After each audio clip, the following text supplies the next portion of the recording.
O Livro dos Espíritos, de Allan Kardec. Introdução ao estudo da doutrina espírita. 6. Resumo da doutrina dos espíritos. Os seres que se manifestam designam-se a si mesmos, como dissemos, pelo nome de espíritos ou gênios, e dizem, alguns, pelo menos, que viveram como homens na Terra. Constituem o mundo espiritual, como nós constituímos durante a nossa vida o mundo corporal. Resumindo-nos em poucas palavras os pontos principais da doutrina que nos transmitiram, a fim de mais facilmente responder a certas objeções.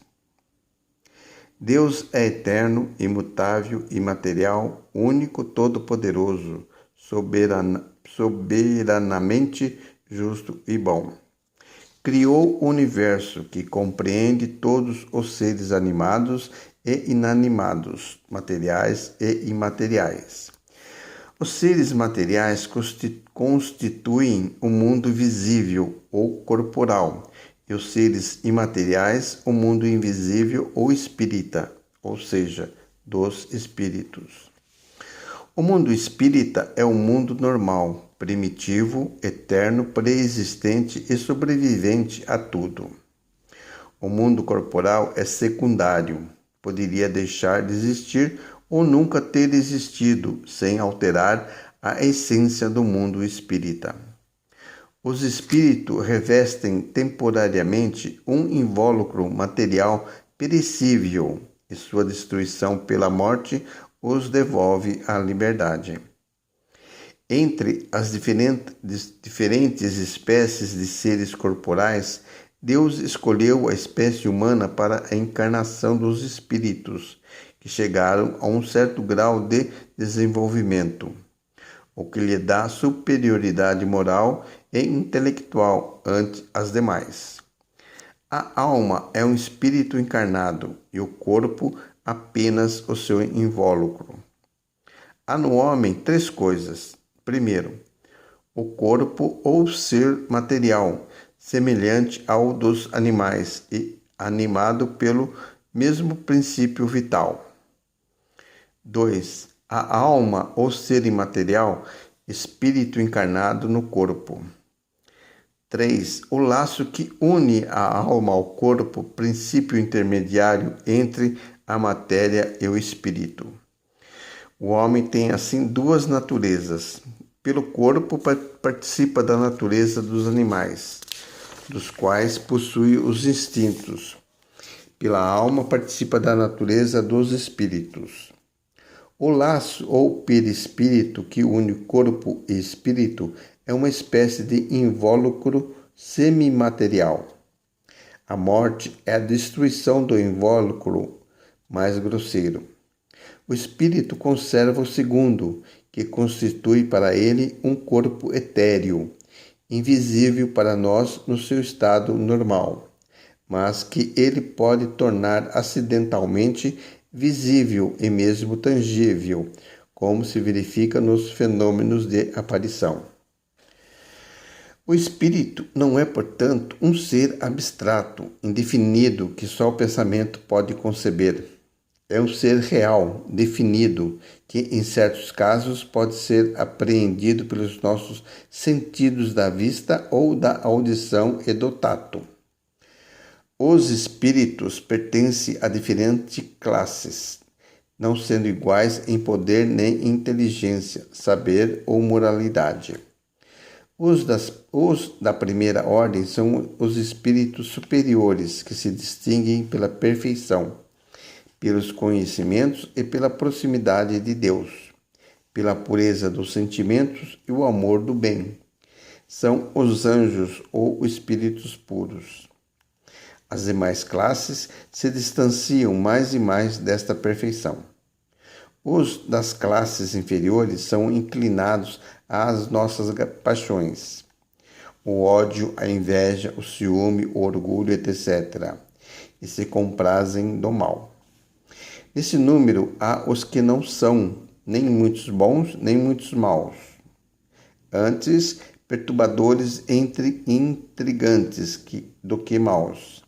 A malícia e a inconsequência parecem ser as suas características. São os espíritos estouvados ou livianos. Os espíritos não pertencem eternamente à mesma ordem. Todos melhoram, passando pelos diferentes graus de hierarquia espírita. Esse melhoramento se verifica pela encarnação, que a uns é imposta como uma expiação, a outros como missão. A vida material é uma prova a que devem submeter-se repetidas vezes até atingirem a perfeição absoluta. É uma espécie de peneira ou depurador de que eles saem mais ou menos purificados. Deixando o corpo, a alma volta ao mundo dos espíritos, de que havia saído para reiniciar uma nova experiência material, após um lapso de tempo mais ou menos longo, durante a qual permanecerá no estado de espírito errante. Devendo o espírito passar por muitas encarnações, conclui-se que todos nós tivemos muitas existências e que teremos outras, mais ou menos aperfeiçoadas, seja na Terra ou em outros mundos. A encarnação dos espíritos ocorre sempre na espécie humana. Seria um erro acreditar que a alma ou o espírito pudesse encarnar num corpo de animal. As diferentes existências corporais do espírito são sempre progressivas e jamais retrogradas, mas a rapidez do progresso depende dos esforços que fazemos para chegar à perfeição. As qualidades da alma são as do espírito encarnado. Assim, o homem de bem é a encarnação de um bom espírito e o homem perverso a de um espírito impuro. A alma tinha sua individualidade antes da encarnação e a conserva após a separação do corpo. No seu regresso ao mundo dos espíritos, a alma reencontra todos os que conheceu na Terra, e todas as suas existências anteriores se delineam na sua memória, com a recordação de todo o bem e todo o mal que tenha feito. O espírito encarnado está sob a influência da matéria. O homem que supera essa influência pela elevação e purificação de sua alma aproxima-se dos bons espíritos, com os quais estará um dia. Aquele que se deixa dominar pelas más paixões e põe todas as suas alegrias na satisfação dos apetites grosseiros aproxima-se dos espíritos impuros, dando preponderância à natureza animal. Os espíritos encarnados habitam os diferentes globos do universo. Os espíritos não encarnados ou errantes não ocupam nenhuma região determinada ou circunscrita. Estão por toda parte, no espaço e ao nosso lado, vendo-nos e acotovelando-nos sem cessar. É toda uma população invisível que se agita ao nosso redor. Os espíritos exercem sobre o mundo moral e mesmo sobre o mundo físico uma ação incessante. Agem sobre a matéria e sobre o pensamento e constituem uma das forças da natureza, causa eficiente de uma multidão de fenômenos até agora inexplicados ou mal explicados, que não encontram solução racional. As relações dos espíritos com os homens são constantes. Os bons espíritos nos convidam ao bem, nos sustentam nas provas da vida e nos ajudam a suportá-las com coragem e resignação. Os maus nos convidam ao mal. É para eles um prazer ver-nos sucumbir e cair no seu estado. As comunicações ocultas verificam-se pela influência boa ou mal que elas exercem sobre nós sem o sabermos, cabendo ao nosso julgamento discernir as más e boas inspirações.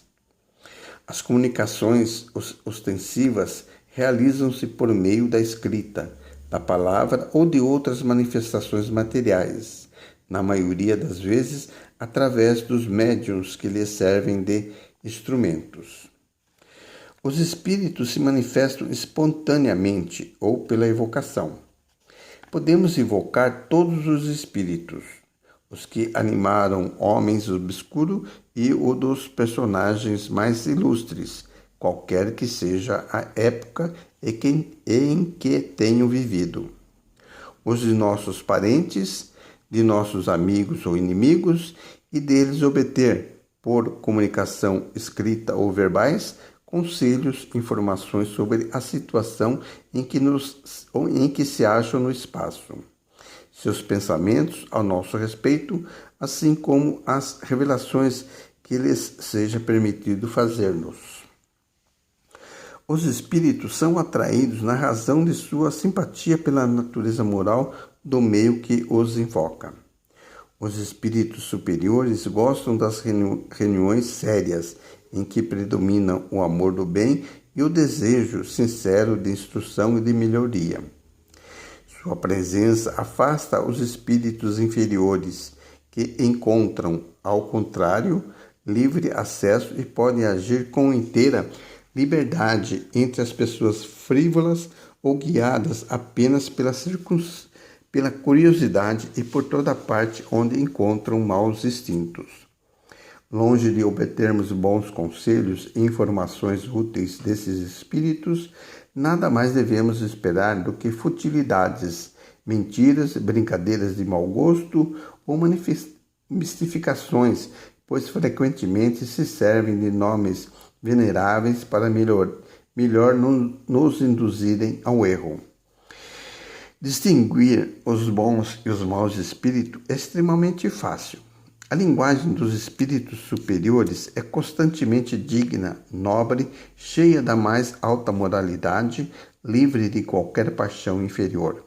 Seus conselhos revelam a mais pura sabedoria e têm sempre por alvo nosso progresso e o bem da humanidade.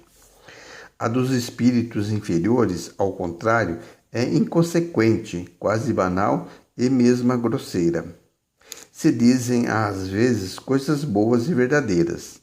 Dizem com mais frequência falsidade e absurdos, por malícia ou por ignorância. Zombam da credulidade e divertem-se à custa dos que os interrogam, lisonjeando-lhes a vaidade e embalando-lhes os desejos com falsas esperanças. Em resumo, as comunicações sérias, na perfeita acepção do termo, não se verificam senão nos centros sérios, cujos membros estão unidos por uma íntima comunhão de pensamentos dirigidos para o bem. A moral dos espíritos superiores se resume com a do Cristo, nesta máxima evangélica: fazer aos outros o que desejamos que os outros nos façam, ou seja, fazer o bem e não o mal. O homem encontra nesse princípio a regra universal de conduta, mesmo para as menores ações.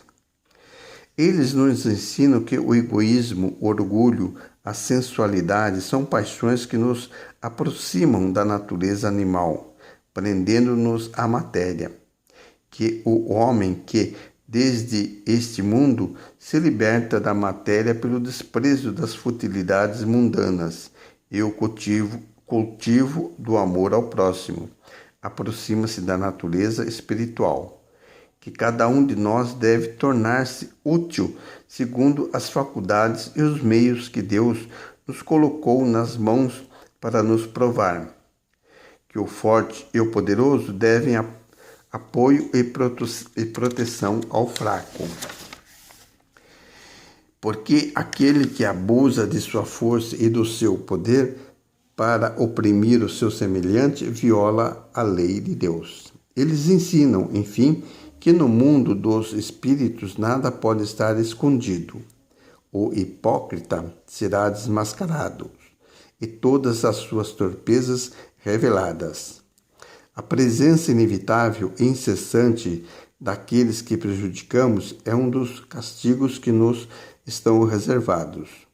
Ao estado de inferioridade e de superioridade dos espíritos correspondem penas e alegrias que nos são desconhecidas na terra. Mas eles nos ensinam também que não há faltas irremissíveis que não possam ser apagadas pela expiação.